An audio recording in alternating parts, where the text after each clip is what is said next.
బయట పెత్తనం ఎక్కువైందనే చెప్పా. కాంగ్రెస్ నేతలను విమర్శించలేదు. సో రాజగోపాల్ రెడ్డికి సంబంధించి వార్త. రాహుల్ నాయకత్వంలో పార్టీలోనే ఉంటా.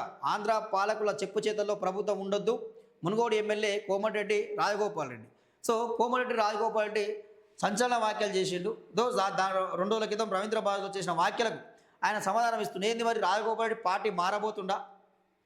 రాజగోపాల్ రెడ్డి మరి ఏం నిర్ణయం తీసుకుంటుండు? రాజగోపాల్ రెడ్డి కొత్త పార్టీ పెట్టబోతుండా? మరి ప్రజల పక్షాన్ని నేను కొట్లాడుతా అంటుండు. నేను అధికార పక్షం కాదు, ప్రతిపక్షం కాదు, నేను ప్రజాపక్షం అని చెప్పి మాట్లాడిన రాజగోపాల్ రెడ్డి వెనుక వ్యూహం ఏంది? ఏ నిర్ణయం తీసుకోబోతా ఉన్నాడు? ఏ విధంగా ముందుకెళ్ళబోతున్నాడు అని చెప్పి తెలంగాణ రాష్ట్రంలో హాట్ టాపిక్గా మారిపోయింది. ఈరోజు మొత్తం రాష్ట్ర రాజకీయాలు మొత్తం కూడా రాజగోపాల్ రెడ్డి వైపు తిరిగే పరిస్థితి కనిపిస్తూ ఉంది. సో రాష్ట్ర రాజకీయాలు మొత్తం కూడా రాజగోపాల్ రెడ్డి వైపు చూసే పరిస్థితి అయితే కనిపిస్తూ ఉంది ఈరోజు. సో రాజగోపాల్ రెడ్డి వెనుక వ్యూహం ఏంది, రాజగోపాల్ రెడ్డి వ్యాఖ్యలు ఎందుకు చేసిండు అనే దానికి ఆయన వివరణ ఇచ్చిండు. సో ప్రజాపాలనలో పేదవాడు ఇంకా పేదవాడిగా ఉంటుండు, ఉన్నోడు ఇంకా ఉన్నోడు అవుతా ఉండు, లక్షలు దోచుకునే పరిస్థితి ఉంది. సో ఆంధ్ర ప్రజల పని ఎక్కువైపోయింది. సో ఇక్కడ ఏంది, వాళ్ళ పెత్తనం ఎక్కువైపోయింది.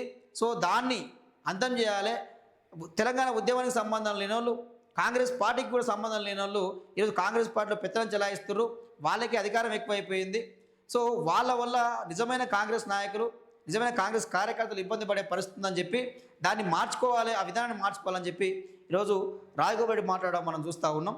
సో ఇక్కడ రాజగోపాల్ రెడ్డి వ్యాఖ్యలకు సంబంధించి పిసిసి చీఫ్ మహేష్ గౌడ్ గారు కూడా స్పందించడం చూస్తూ ఉన్నాం. సో ఆయనకు మంత్రి పదవి ఇస్తున్నమాట వాస్తవమే.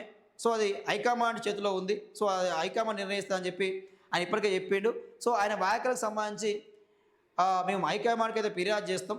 సో మరి రాజగోపాల్ రెడ్డికి షోకాజ్ నోటీసులు అందించే అవకాశం ఉందా? మరి రాజగోపాల్ రెడ్డి మీద వేటు వేసే అవకాశం ఉందా? సో ఏం జరుగుతుంది అనేది రాజకీయ వర్గాల్లో పెద్ద హాట్ టాపిక్గా మారిపోయింది. పెద్ద చర్చ జరుగుతూ ఉన్నది. ఇక సో కొంతమంది ఏం మాట్లాడుతూ ఉన్నారు, రాజగోపాల్ రెడ్డి మాట్లాడింది 100% వాస్తవమే. ఆయన ప్రజల పక్షాన మాట్లాడిండు.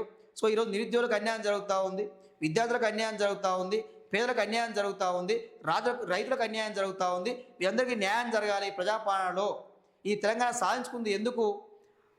తెలంగాణ సాధించుకుందే ఈ సామాజిక తెలంగాణ కోసం. సో అందరికీ న్యాయం జరగాలి. ఈ రాష్ట్ర సంపద అందరికీ సమానంగా పంచబడాలి. కొంతమంది దోచుకొని తింటున్నారు లక్షలు అని చెప్పి రాజగోపాల్ రెడ్డి చేసిన వ్యాఖ్యలు పెద్ద దుమారం రేపినాయి ఈరోజు. సో వాస్తవానికి కూడా ఆయన మాట్లాడింది వాస్తవమే. ఈరోజు కొంతమంది తెలంగాణని దోచుకొని తింటా ఉన్నారు, దాచుకుంటా ఉన్నారు. సో భూ కబ్జాలు జరుగుతూ ఉన్నాయి. సో కాంట్రాక్టులు మొత్తం ఆంధ్ర వాళ్ళకి ఇచ్చే పరిస్థితి కనిపిస్తూ ఉంది. సో మరి తెలంగాణ సాధించుకుంది దేనికని చెప్పి ఈరోజు రాజగోపాల్ రెడ్డి ప్రశ్నించడం కూడా ఈరోజు అందరూ చూసే పరిస్థితి ఉన్నది. రాహుల్ గాంధీ నాయకత్వంలోనే తాను కాంగ్రెస్ పార్టీలో ఉంటానని మునుగోడు ఎమ్మెల్యే కోమటిరెడ్డి రాజగోపాల్ రెడ్డి స్పష్టం చేశారు.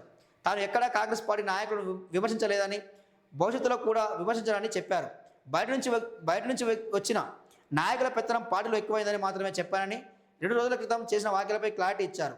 సీమాంధ్ర పాలకులు, సీమాంధ్ర మీడియా చెప్పు చేతల్లో తెలంగాణ కాంగ్రెస్ పార్టీ ప్రభుత్వాన్ని నడపొద్దని కోరారంటూ ఇక్కడ రాజగోపాల్ రెడ్డి వివరణ చేయడం మనం చూస్తూ ఉన్నాం. సో ఇక్కడ ఈ సీమాంధ్ర మీడియా చేతుల్లో, ఈ సీమాంధ్ర పెత్తందారుల చేతుల్లో తెలంగాణ బందీ కావద్దు.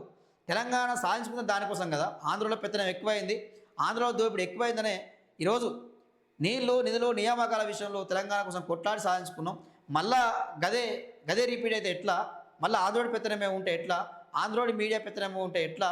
ఇది సహించరని చెప్పి రాజగోపాల్ రెడ్డి చెప్తా ఉన్నాడు. సో రాజగోపాల్ రెడ్డి చెప్పింది వాస్తవమే. ఎందుకంటే ఈరోజు మనం తెలంగాణ సాధించుకున్నాం. మనం పరిపాలన చేసుకోవాల్సిన అవసరం ఉంది. సో ఆంధ్ర వాళ్ళ కాంట్రాక్టులు ఇచ్చుడేంది? ఆంధ్ర వాళ్ళ మోచేది నీళ్ళు తాగుడేంది? సో ఆంధ్ర వాడు నీళ్ళెత్తుకపోతుంటే కనీసం ఇక్కడ రేవంత్ రెడ్డి అడ్డుకోలేని పరిస్థితి, ఆపలేని పరిస్థితి, ప్రశ్నించలేని పరిస్థితి ఏంది? సో ఎంత మారాల్సిన అవసరం అయితే ఈరోజు ఉన్నది.